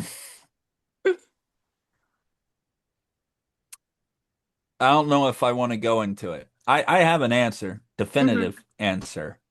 Um, but it's so outside of everything. I don't think it would fit. I don't know what category to put it in. But simply put, in 2012, I witnessed right in front of me a about 2 foot in my apartment in Delaware, right in front of me, about arm's reach, about 2 foot in diameter, a blue electrical light that appeared right in front of my face for about 2 or 3 seconds. Then it sucked itself into itself, and when that happened, it caused a massive flash, and the light of the flash was flat like a piece of cardboard. It was flat. It wasn't circular Interesting. light. It was flat. My sinus pressure popped. It was really painful. And then a lot of other stuff started happening. And it was the most beautiful thing I've ever seen in my life. And whatever it was, there hasn't been a day that has went by where I don't think about it, where I don't say, "Can you show me again? Can you appear again?" It was definitely intelligent, 110%. It was intelligent, had the capability to put information in or take it out. And it was one of the most remarkable things I've ever seen. I don't think it was a spirit. Um, Later years, I never really knew my father's side of my family, but they're Native American. So the Abenaki tribe, my like great great great grandfather on that side was the chief of the Abenaki. Wassa Emmett is Mm-hmm. our native last name. My grandmother came off the res. That's where I get my red hair, Mm. from my Native American grandmother. Strange, we're strange people in that tribe. Uh, Too much French. Well, the French came over. It's Quebec, upstate New York, Vermont, New Hampshire, New England, the Okay. Wabanaki Federation, all that kind of stuff, cousins and blah blah blah. But in later years, long after, like I said, that happened in like 2012, but like in 2022, 2023, I started talking to my aunts on my father's side, and a lot of them have seen the exact same thing I saw. Wow. And I tried to get more answers, and my one aunt said, "You have a distant cousin of yours that saw the same thing, and they locked him up into a mental institution." And that really broke my heart. That Wow. really, I don't understand. Like, wait, hold on. Everyone, and I wasn't like raised by that side of my family. I had Mm-hmm. no idea how native I was until I was much older. I was raised by my mom. The first time I ever met my dad, I was 9 years old. We're very close now and stuff like that, and I've got to learn so much, but I was kind of unaware, so there was always a lot of weird stuff in my life Mm-hmm. where there was things about me, the way I acted, I didn't understand it. I was nothing like my mom. You Yeah. know, well, I'm exactly like my father. And now Mm-hmm. that I know my dad, it's so crazy, even though he didn't raise me, I Yeah. actually turned out more like him than my two half brothers, that were actually raised Yeah. with him. So Yeah. it's weird like that, the power of genetics. Hmm. But it really broke my heart hearing that, our family members were all having this experience and they didn't really have too many answers on it. And then it Yeah. gets really confusing. Is it the native stuff? Is it because my mom's a contactee and she was in the hybrid program and being abducted and all this stuff? Is it the extraterrestrial? Is it the native? Is it great ancestors, star people, blah blah, dimensional, blah blah blah blah, angels? Right? Yeah. I had the Christian, I went to Bible college, so I had that all that in there Hmm. too. And when I saw it, zero, zero answers. All I know, it was the most beautiful thing I've ever saw. And when my time on this planet is done, if I get to lay my eyes on that light again, I'll be Hmm. satisfied. Like that's what I worship. That's what I believe because I saw it with my own eyes. There's a Yeah. lot of things I haven't seen. Whatever that was real. I saw it, I felt it. And so, you know, order of light. I say I Yeah. worship some sort of light entity that I don't even know what it is, but it's Yeah. there, so I'm going to worship Yeah. it. But that was probably the most profound thing. And there's Awesome. so much more to unpack with that, but the rest of it's irrelevant. Like I'm not talking about this, that, but it was very, very profoundly important. And it was Hmm. shortly after I saw that I ended up leaving the church. Shortly after Hmm. Okay. that, I ended up living in the Middle East. Hmm. So like it was a very pivotal Yeah. moment. Yeah. Well, that was a perfect answer. It's original and it's very organic to you. So thank you for sharing that with us. So I have some rapid fire questions for us to do. There's not like 1,000 of them. There's like maybe 10. But they Fire aren't away. they aren't exactly all paranormal, but they're kind of like folklore. I don't know. It's weird. Like some cryptid related, some random ones. Sweet. But here we go. I'm All right. The excited. first one is cryptids or ghosts? Cryptid. Well, what's the question? Cryptid or ghost? Cryptids or ghosts? Which so it's kind of which one do you prefer out of the two? Which one do you think is cooler? Oh, well, okay, to be fair, I prefer spirits or ghosts Mhm. because I feel like they're more accessible. Like Yeah. I have a better chance of communicating with that. Mhm. If if cryptids were as prominent as spirits were, I would definitely choose cryptids Mhm. because Yeah. this is a like regardless of that cryptid's dimensional state, Mhm. whether they're able to come in or out, like they're there, they're physical, they're present, they're they're actually there. So I Yep. think that would be a lot better to communicate with or to study or to learn from. But unfortunately, like I got super lucky with the thing on Travel Channel. I Yeah. wasn't Yeah. doing a paranormal investigating. I was just on family vacation and it just so happened to happen. I Yep. Mhm. didn't have all my fancy cameras. I had my iPhone in my pocket. So unfortunately, the cryptid is a lot harder to document. Mhm. So I lean with ghosts because if you spend your life looking for something and never find it, you're gonna have a lot of resentment. You're gonna be Yeah. Yeah. really bummed out. Yeah. Okay. Vampires or werewolves? Vampires. Okay. Gargoyles Yeesh. or gnomes? Gargoyles. Oh, shoot. Gnomes. Oh, I've always loved gargoyles. Like when I was a little kid, they had that cartoon called Gargoyles. I remember Mhm. that. I freaking loved it. But then you said gnomes, and my good friend, uh, awesome guy I've interviewed before, he started the Church of Gnome. Have you heard of the Church of Gnome? Have No. not. It's not a cult. It's not a cult, but it's Okay. awesome. The Church of Nome. You gotta check it out. Brett Okay. Larson, my good buddy. All right. No, it's state approved. You can get your driver's license. You can ordain your dog. It's all real positive.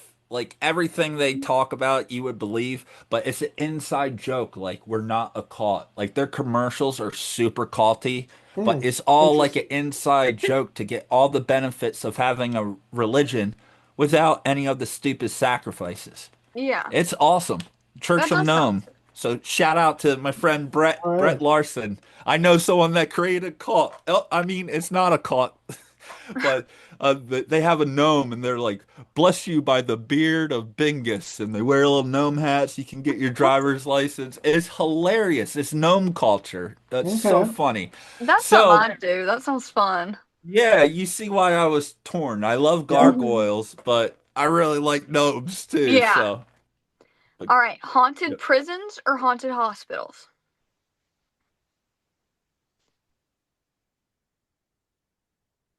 Prisons. Okay. And let me I want to explain why. Okay. Both are super, super active locations, Hmm. no doubt about it.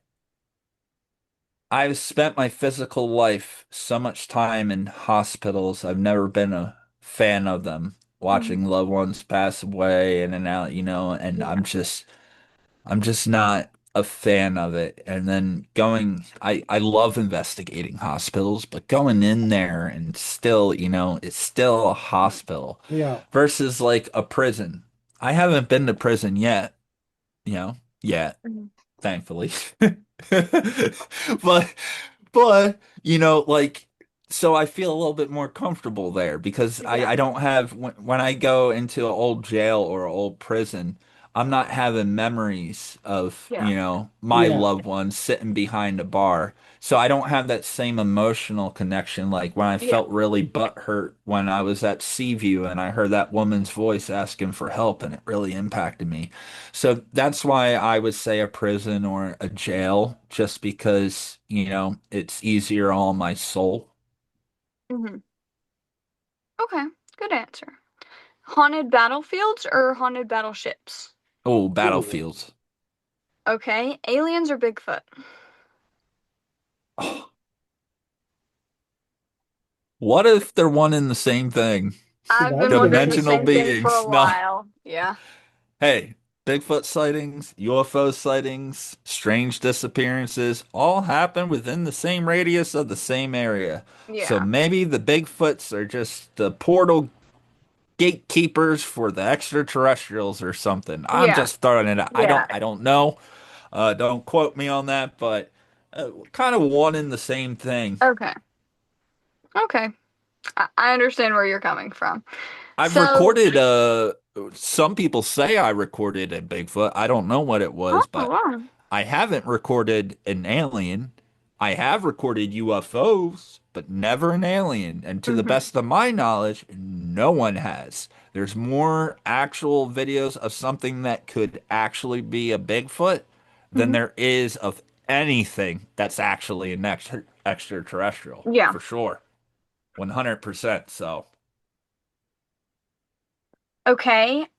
Scary movies or paranormal documentaries? ooh, heck, these are good questions. I gotta get. My problem is I actually think about everything.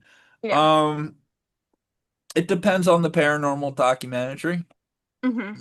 It depends on how it's done and all of that, but I would probably say scary movie. That's what Okay. I grew up on. Hmm. Yeah.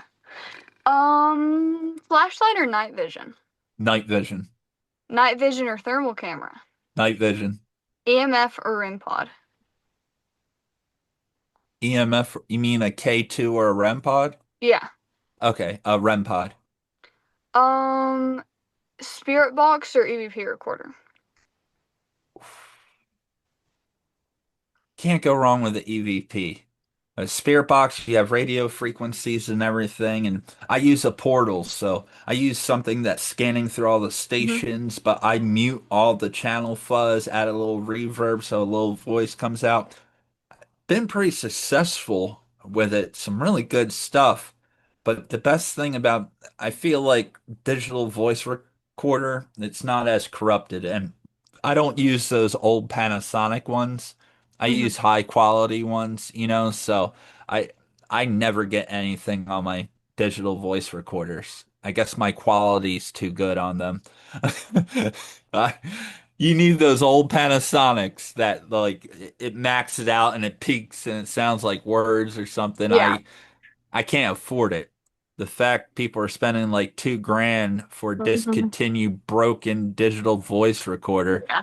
but I do use them and I'm sure eventually I'll catch something, but when I do catch it, it's going to be crystal clear. Yeah. So most of what we catch, it's dis not so much EVPs. Everything I've ever caught has been disembodied voices, Hmm. like things that actually we hear on our camera microphones. I like Yeah. those. Yeah. All right. Dead bell or tripwire? Cool, dead bell. Some of Okay, good. these, you see how quick Yep. Yeah. SLS or XLS? I was gonna shout out SLS right away. What's the other one? So it's just they scan on different frequencies. What I is don't it know. I called? had asked one of my friends like last weekend which one he liked better, and he said SLS, and I was like, wait, what's the difference? And he was like, they scan on different frequencies. So I was like, okay, Well, SLS. That's okay. something my buddy Doug, he has the big one, the big screen that Hmm. you carry around and Yeah. everything, which is really good for real time. I know they make them on like cell phones. I have apps that have LiDAR and the matrix system and all that, and that's Hmm. cool, but in real low light conditions, I Yeah. feel like it doesn't work the same as the It actual, does. Yeah. yeah, unfortunately. So I love SLS the big because ones. we've had a lot of really awesome stuff. Yeah, sometimes it can do a false read, but that's why you gotta move it around, make sure it's picking up. But probably the best SLS thing, we've caught a few that were really compelling, but the best at a location, we had a figure and the REM pod was going off, and the Mhm. figure is standing there, and as the REM pod is going off, it's touching it with its hand Wow. and we were freaking out like no. Like cuz all of our equipment goes off and we always wonder what's Mhm. making it go off. Is it a Yeah. electrical signal, a radio wave coming through, blah blah, electrical Hmm. Wi-Fi, like what's making it go off?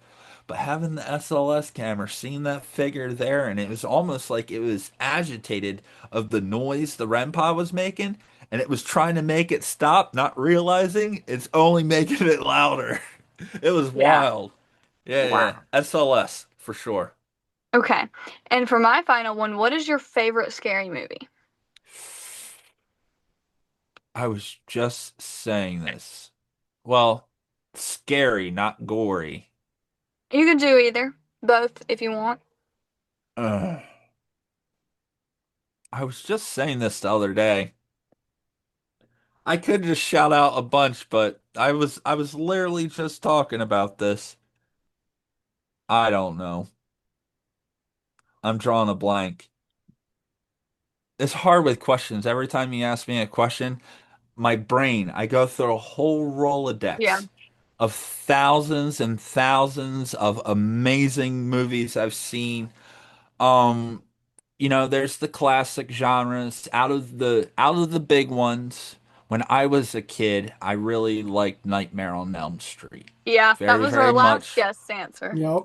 Robert Englund, that as a kid, that's what I dressed up as a little kid. I love the claws. Out of the big ones, out of the Hmm. the Friday the 13th, Halloweens, and all that.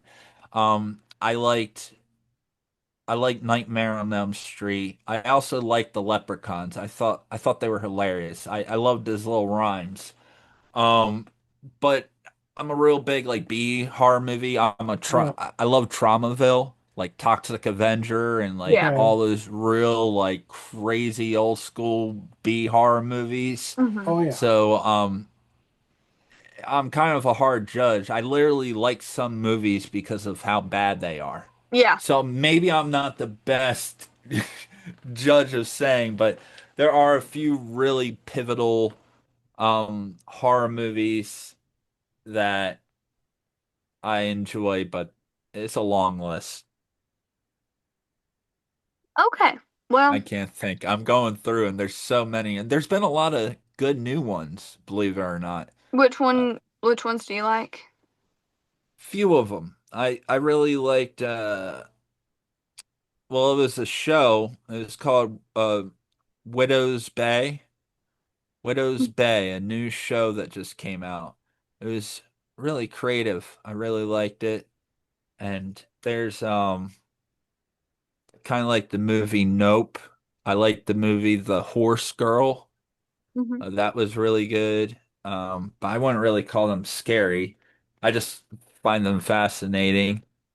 So, and I used to work at like a haunted attraction, like Oh, okay. scaring people. So Yeah. I don't really get afraid. Like I watch scary movies just because I think it's cool. I like the Yeah. graphics. I like the gore. More buckets and buckets of gore. As much gore as there. I used to be a big death metal head.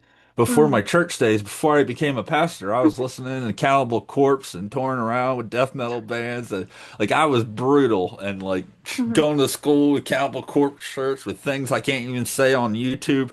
You know, it Yeah. was I was weird. You know, I was a juggalo at one point.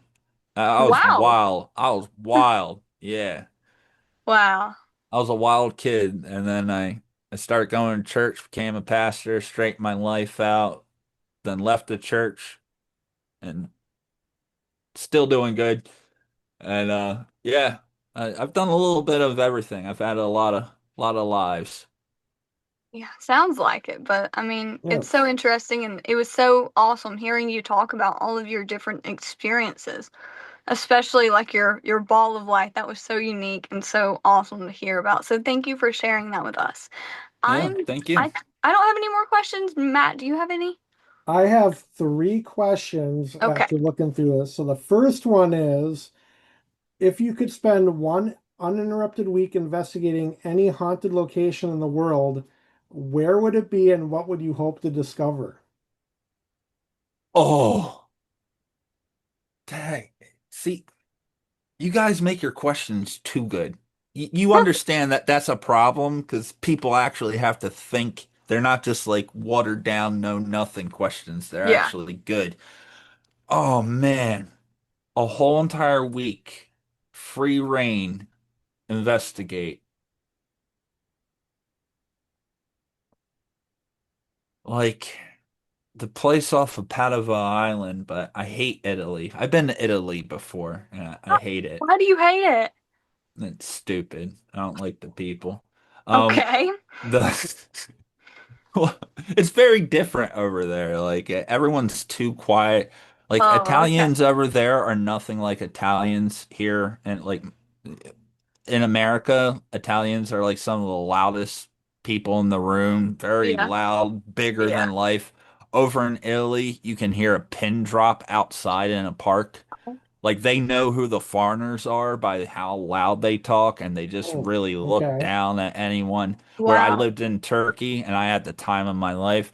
But yeah, if I could investigate anywheres, I'll do one in the United States, but I want to go bigger than that. There's just those ancient sites around the world. Yeah. Like investigate the pyramids, investigate Göbekli Tepe, the site Hmm. I was talking about. Just any ancient site or structure around the world. Go to Easter Island, Oh, yeah. right? That'd be a good one. Right? There's so many amazing places all around the world of places where I think it would be really cool. Like imagine like investigating parts of like Pompeii, Oh places where God, we yeah. know imagine after like the war in Russia and Ukraine. Imagine when that's done. Imagine Right. all the, investigating that after it's peacetime and stuff like that. And I lived in Gettysburg. That was probably Oh, something yeah. I probably should have said early Hmm. on. So, Gettysburg is really, really awesome. The battlefields. I remember one of the questions was but Yeah. battlefields, um yeah, that's a great one. Even though I lived there for 2 years and stuff, I would love to just have the entire battlefield for myself for an entire week and no one else was allowed to come out there. Just me and my cameras rolling for an entire week. I know I would absolutely Oh, capture something out definitely. there. Hmm. Gettysburg's a big favorite, but it's kind of weird. I lived there and I used to go out on the battlefields at night. When you live there, you can get away with stuff. When you're a tourist with a hotel and a car, I lived 3 houses down from the main circle. So Okay. like it was super easy to walk to anywhere's, needed to go. Hmm. But yeah, there's a few places. Honestly though, all jokes aside, for America, I would love to investigate the White House. Okay. Yeah. We've been there at That's one that's my point. choice. I That's a didn't good one. investigate it, but we got to go, Oh, which was that's cool. awesome. I Yeah. think that would be mind-boggling. It would be. Like Hmm. have the entire White House to yourself for a week, shut down, like Yeah. just to have the opportunity to have a rare chance to try to communicate with the spirits of all Oh, those God, yeah. crazy guys. Yeah, Oh man. Huh. I wish. that would be awesome. All right, my But next question is how important is skepticism in paranormal investigations? healthy. I would say it's healthy. I can't say how important or not important it is, but I would say that it's healthy. And I'm one of those people, if I want to be skeptical, if I want to be a debunker, I think we all have this capability where we could literally convince ourselves to debunk and to be skeptical of everything that has ever existed. Hmm. Some people live like that. They live under a rock, an isolated bubble of not trust. I have excellent friends who are paranormal investigators that have been doing it since the 90s. And my one friend Gary always says, I believe in paranormal. I don't believe in people. Yeah. That's what he says. So like, skepticism, but I don't, I'm not like one of those guys like when people post something, if a friend of mine, if they have a team or something, right? Or Hmm. a YouTuber and they post up a piece of evidence and they're super stoked about it. But I see the Wi-Fi router right next to their equipment. I know that it's setting it off because I have the same equipment. I'm not going Yeah. to go on there and talk a bunch of nonsense for no Hmm. reason.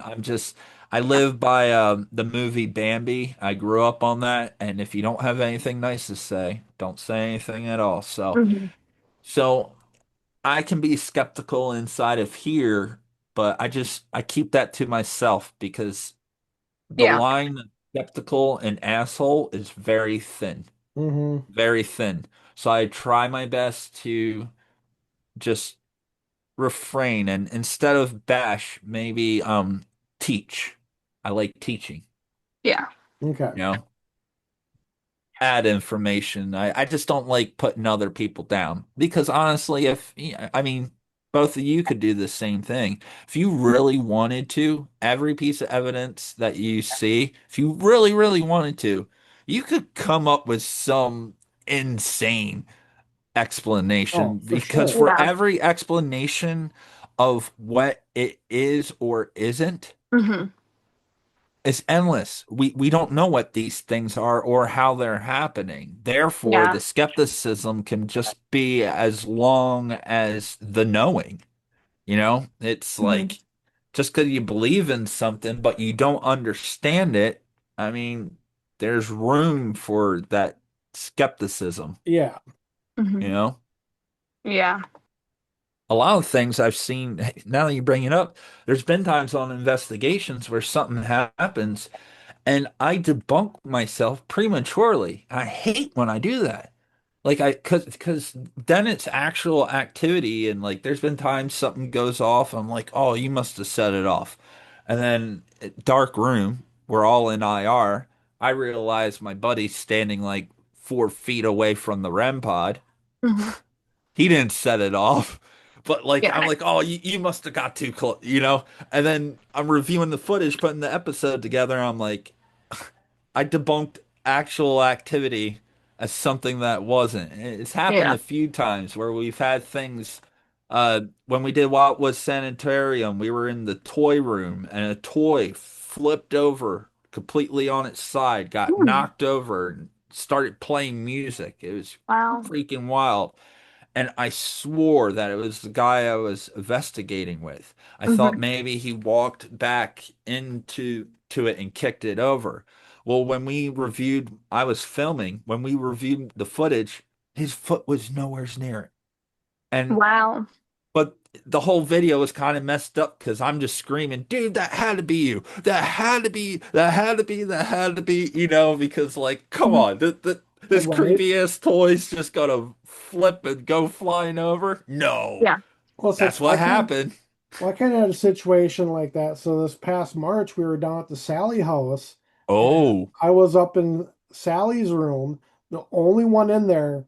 I had the REM pod in like the circle of dolls we had put up, and every time I would reach for my camera or touch the end of the bed, the REM pod would go crazy. Wow. And it's like, huh. I can't explain it. But then my daughter came in and another person I was investigating with us. Whenever they would go touch the bed, nothing. Only when Oh, I wow. touched the bed. So Only when you something would. was, yeah, something was not happy that I was Well, moving. it was good you brought the others in and made them do the same thing to see Yeah, was it something causing. yeah, it was just insane. It's like, I still can't explain it. It's just like Sally or whoever was not happy that I was touching stuff on her bed. Yeah. Wow. And that's awesome that you do that. Even like that's what some people don't understand. Even though you're going into a place and you're looking for spirits and ghosts or whatever you're looking for, when things happen that are outside of our physics and logic, like I just can't wrap my head around it sometimes.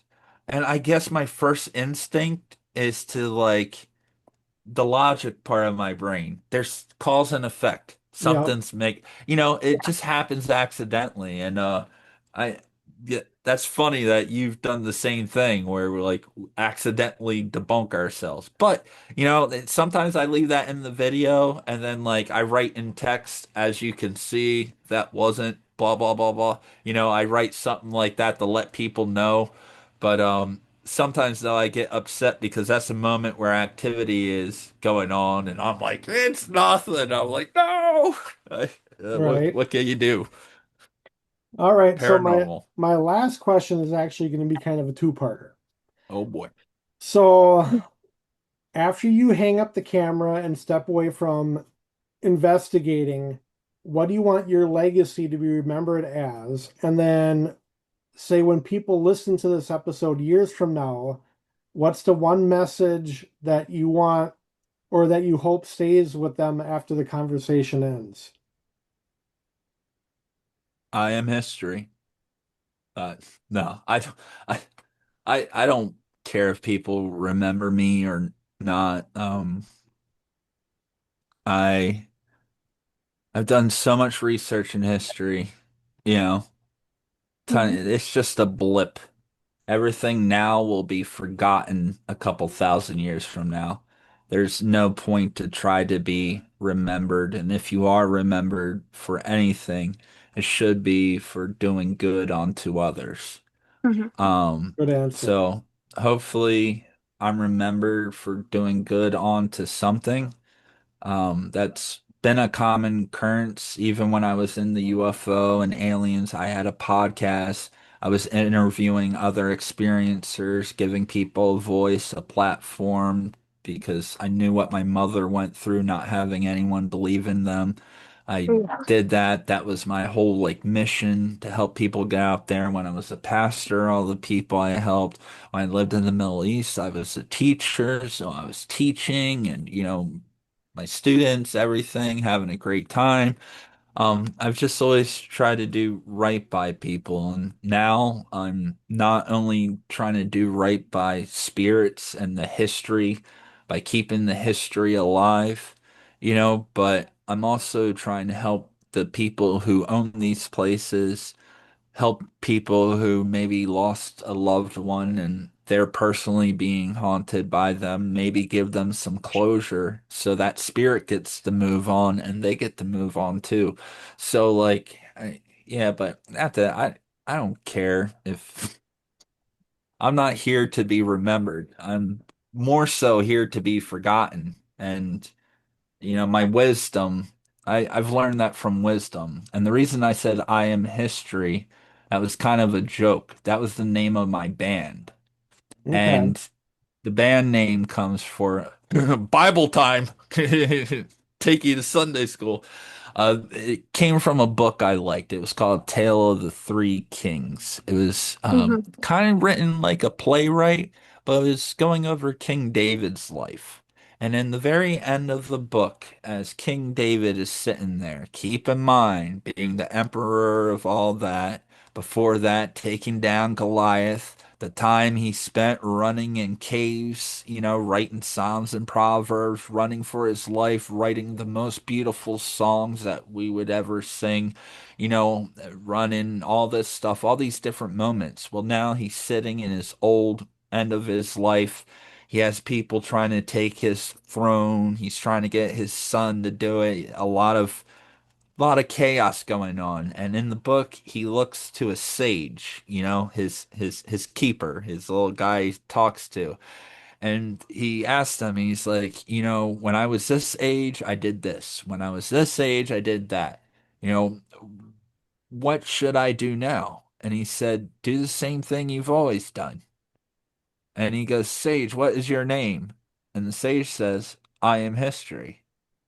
So when I said I am history, that's what I meant. My Okay. ancestors that came before me and my native culture, they're still with me. It's in my DNA. Whatever was yesterday is today and will be tomorrow. I'm Hmm. not here to be remembered. I'm just simply here to be a speck of stardust in an infinite universe filled with multiple dimensions and possibilities that I cannot fathom nor comprehend in this stupid vessel that we are in now.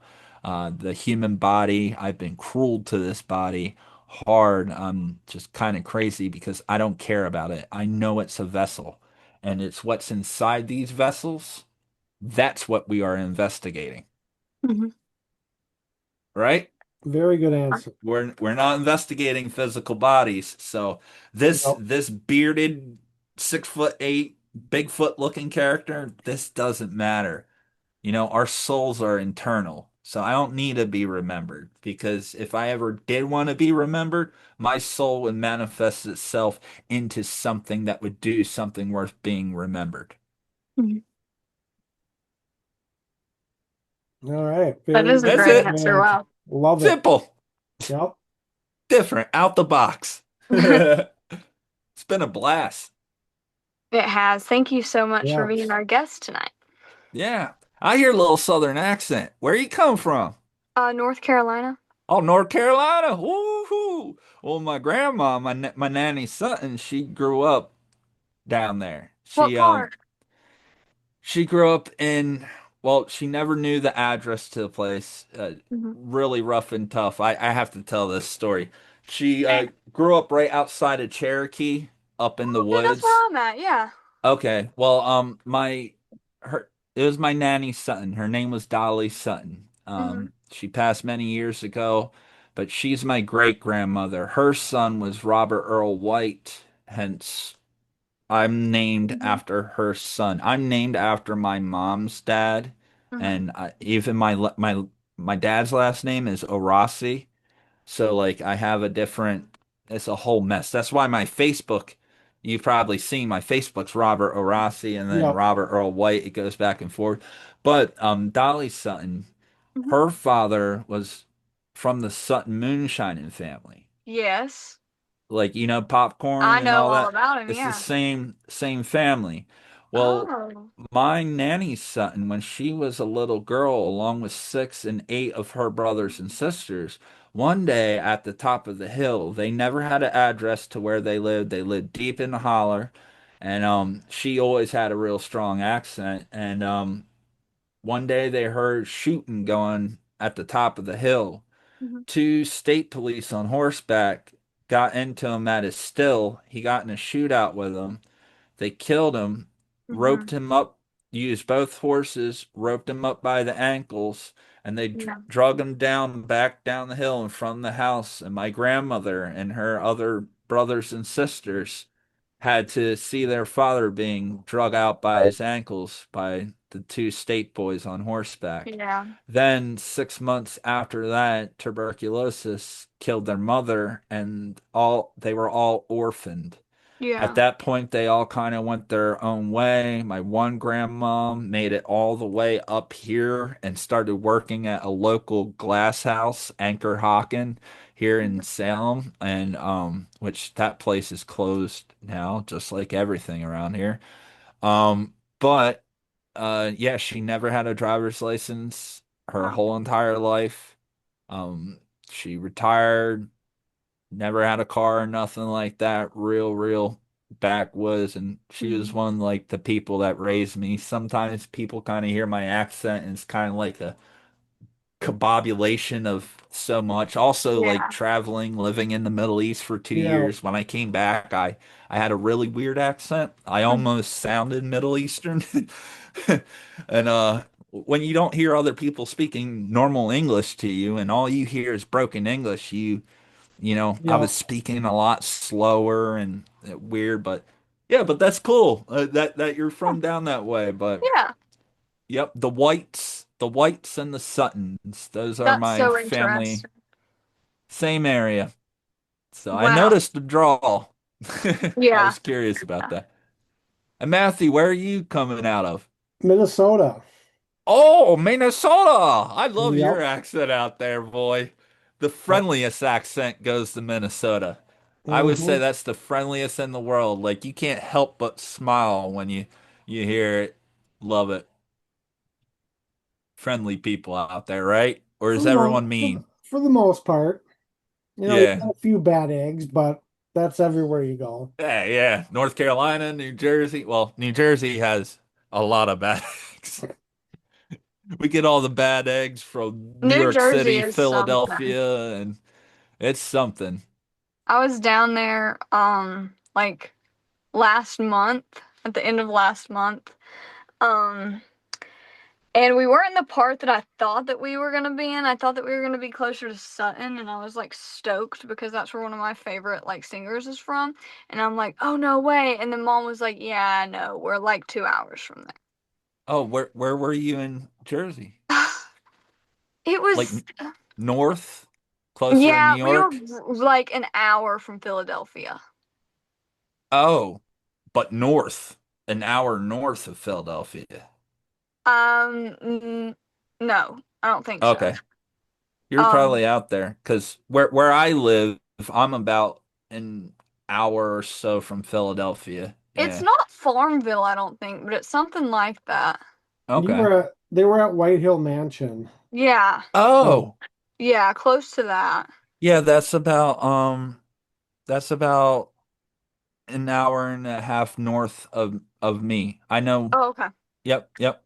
It's right All on right. the Delaware River, Mhm. but like Mhm. where I live is country. That area up there, like us people down here, we call that North Jersey. Okay, They yeah. call themselves South Jersey, or they Yeah. try to get away with Central. But when you actually live in South Jersey, Yeah. everyone else is North Jersey. Yeah. And that's, but yeah, that area, because you're so close on the other side, you have Pennsylvania, and it's really Mhm. crowded up, and it's not like what you Yeah. expect. But Yeah. Yeah. it's an awesome place. So cool you got to go there. Mhm. What It did you was super think? fun. I was getting a little bit pissed because it was the night that the Knicks won. And first of all, I love the Knicks, but I wasn't able to watch, first of all. And then we couldn't do any EVPs because there were a bunch of kids partying on the river. and all I could hear was I'd be like, "Hello, is there anyone here who wants to talk?" And then it's like Bad Bunny in the background, so Oh, I didn't really Oh jeez. get my. much that night. And people on the river really were that loud that it Yes, came their music inside. was so loud because there That I think is like a sucks. sandbar down the Yeah. or something like that that they were just And people were probably partying. all blasted, partying Hmm. about the Knicks and stuff because a Yeah, lot of people in Philly and all that, they come from New York proximity from New City York. and Yeah, yeah, so oh that sucks. I would have been pretty ticked off too. And I know it's not yeah. cheap to go there, so that No, and sucks. I was just like I that was my second time going, but yeah, I was just a little bit perturbed about that. Oh. And it's not like their fault. It was just No, you know, yeah, it was just that weird how, sucks. yeah, But that's being a paranormal investigator. it is, You Yep, it know, it is. is. sometimes you're going to have ambulances driving by and unforeseen disturbances that you could Been never imagine. been there, done that multiple times. Yep, we all go through it. We do, but it's the price we pay for evidence, so. Yep. Yep, the cross we bear. Oh, Okay. awesome. Well, I think that all of my questions that I had written down have been answered very thoroughly. So as long as Matt doesn't have any more, I think that we're I'm going to close up here. yep, I'm good as well. Well, thank you so much for being our guest tonight. It was such an honor getting to know you and getting to hear all of your stories. And thank you, Matt, for scheduling the podcast and Yes. for co-hosting. And thank you, everybody, for watching. And then one last thing we Okay. always do Oh, at the end yeah. of the podcast. Go ahead and plug your socials. Yep. Oh, sweet. So on Facebook, you can find me, Robert Orossi or Robert Earl White. Either one, I should pop up. Long story there. On YouTube, Paranormal Unearthed. That's the productions. That's where you can find most of my investigations. Also, if you go down on the YouTube page of Paranormal Unearthed, you can go down and you can see the collaborations I'm doing with other paranormal teams, other great interviews. I'm sure I'll probably throw this down there too. And Jersey Unique Minds Paranormal Society. All their videos, I'm there, so they're technically our investigations too. So I'm one of those investigators where I'm starting to really work with a lot of other people, and you'll probably see me start popping up on other channels and stuff like that. And then on TikTok, Paranormal Unearthed. Follow me on TikTok, on Instagram, Robbie White or something like that. I don't know. I don't really use too much Instagram, but my ghost hunting pet chicken. I can't believe I forgot to talk about her. She went viral, millions of views on TikTok and Nice. Instagram. I have the world's first ghost hunting pet chicken, Derp. She's awesome. And yeah, she's disabled. She lives inside. We take care of her, and when we go on long-term investigations, we bring the chicken with us. She was with us at Cottage 61. She was with us at Wildwood Sanitarium and so many other places. And she wears a diaper, and I take a K2 meter and I put it in her diaper, and she walks around and whatever. She's went viral. So yeah, you can check all that out on TikTok, Paranormal Unearthed, YouTube, Paranormal Unearthed, Facebook, Robert Orossi, and yeah. So give it a watch, say hi, send me a friend request or follow, whatever. Sounds good. All right. Perfect. Well, Yes. thank Thank you you. so much. And you guys have a great rest of your night. Yep. All right. Peace out. Good night. Bye. Have a good one. You too.